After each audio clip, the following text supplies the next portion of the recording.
안녕하세요. 조철이의 기업 실적 5회 방송입니다. 유통물류 전문가 조철이 박사입니다. 자, 대한항공에 관해서 속보치로 2020년 결산 자료가 올라왔습니다. 그래서 국내 사항 포함해서 결산 자료 내용하고 국제 항공업계 관련된 내용 한 번 좀 포인트로 정리하겠습니다. 자, 대한항공 2020년 결산 매출 7조 4,050억 원에 전년 대비 한 5조 원 정도 지금 감소했습니다. 영업이익은 선방해 갔고요. 2,383억 원의 영업이익을 내고 있습니다. 2020년에는 코로나19로 인해서 국제 간의 공항을 봉쇄하고 지금도 변종 바이러스 때문에 그 각 국가들이 공항을 지금 차단하고 있는 상황이 많이 있습니다. 한 1년 전에 자가 경량은 별도로 지금 더 힘든 상황이 됐습니다. 그래서 작년에 여객 80에서 90% 줄었고요. 대한항공은 여객을 항공화물을 갖다가 많이 운영하고 물동량을 늘려갖고 선방을 했습니다.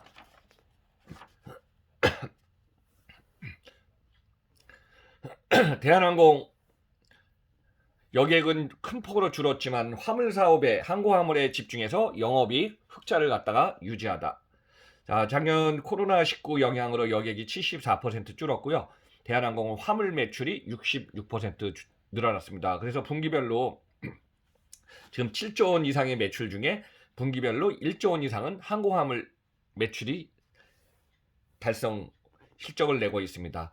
여객기 활용하고 비용 절감으로요. 항공화물량을 늘려서 영업이익에 선방하는 상황입니다. 자, 2020년 매출 7조 4,050억 원에 영업이익은 2,383억 원, 당기 순손실은 2,281억 원의 적자입니다. 그래서 적자 폭도 많이 줄였습니다. 국제항공운송협회 IATA가요. 전 세계 국제 여객 수송 실적이 전년 대비 2020년 75.6% 감소했다 하고요. 국제 화물 수송 실적은 11.8% 감소한 상태입니다. 대한항공은 화물기 가동률을 높였고요. 또 쉬고 있는 유휴 여객기를 적극 활용해갖고 여객기를 개조해서 항공화물 전용 캐리어로 지금 바꿨죠. 이 상황에서 지금 많이 좋아졌습니다.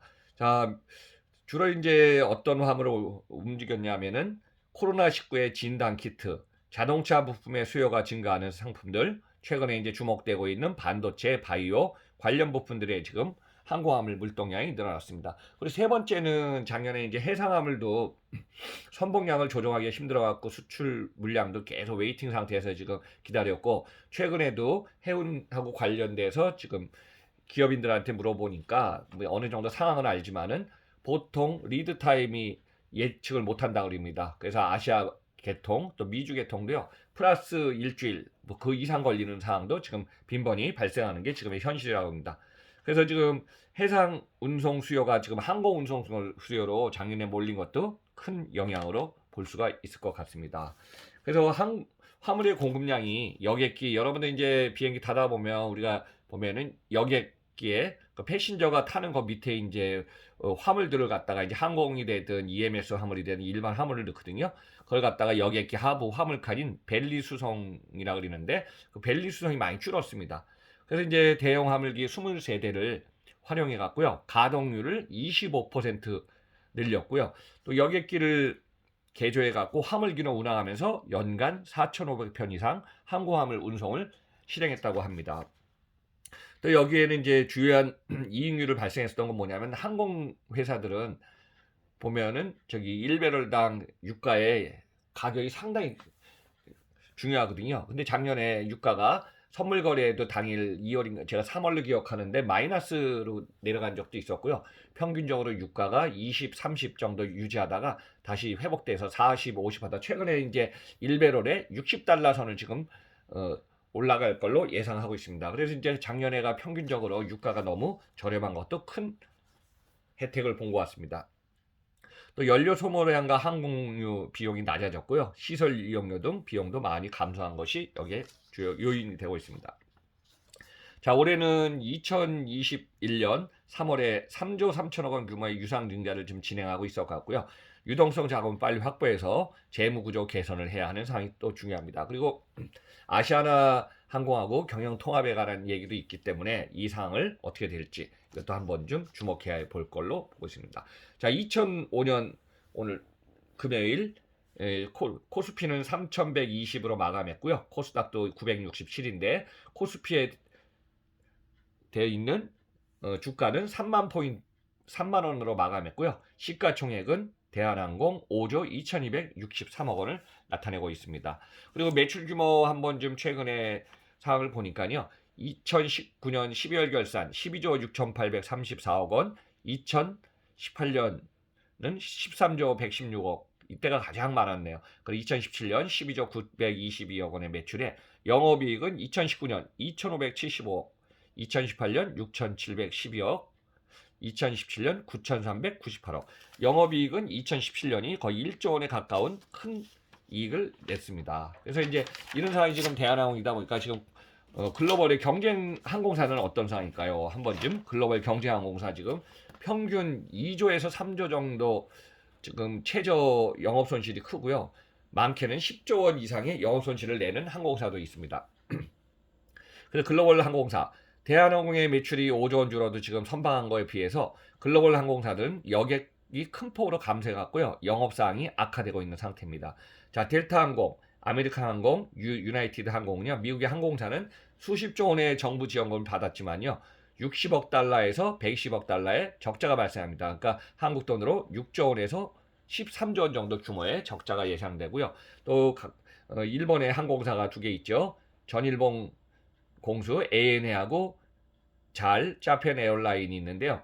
일본은 이제 보통 3월 결산이 많습니다. 그래서 지금 제가 오늘 본 최근 데이터를 보니까 4월부터 12월 8개월 동안에 ANA는 전일본 공수는 3조 원 정도의 지금 누적 적자가 발생하고 있고요. JAL은요 2조 원 이상의 지금 적자를 나타내고 있습니다. 그래서 보면 앞으로 1월, 2월, 3월 남았기 때문에 3월 결산에는 더 큰 폭의 지금 적자가 예상되고 있습니다. 그러면은 2021년은 어떻게 될까요? 지금 2021년 국제항공운송협회가 바라본 예상 전망치입니다. 2021년은요, 지금 2019년을 우리가 이제 작년 2020년이 너무 힘들었기 때문에 2019년 기준 코로나 발생 이전의 사항을 기준을 해보면요, 여객 수요는 50%로 지금 될 것 같고 항공화물 수요는 작년 하반기부터 늘어났기 때문에 다시 2019년 비슷한 수준으로 회복된다고 예상을 좀 하고 있습니다. 여기에 이제 국제 간의 백신 수송이라든가 운반 보관 물량들이 계속 늘어나기 때문에 콜드체인 시대의 온도 관리, 운송 이쪽이 지금 특수로 주목이 되고 있습니다. 자, 이런 상황에서 제가 한번 저기 옆 상황을 볼까? 일본은 올해 이제 작년에 도쿄 올림픽을 연기하지 않았습니까? 그래서 이제 올해 지금 진행할지는 아직도 불투명한데요. 참고로 2011년에 일본은 관광객이 한 600만 명 좀 넘었습니다.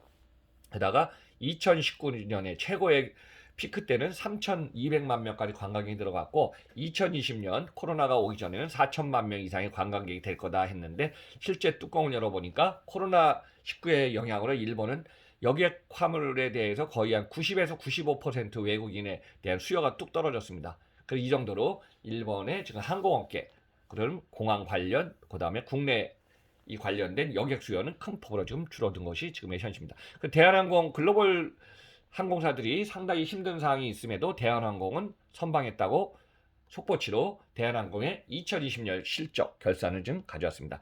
항상 제가 이제 기업 실적 시리즈는 또 별도로 하고 있기 때문에 여러분들한테 기업 실적 시리즈만 잘 들으셔도 이 업계 동향 또 앞으로 어떻게 가는 방향을 좀 이해하실 걸로 보고 있습니다. 오늘도 기업 실적 시리즈 5회는 대한항공으로 마무리합니다. 항상 여러분들 감사드리면서 조철이의 글로벌 통통통 계속 진행됩니다.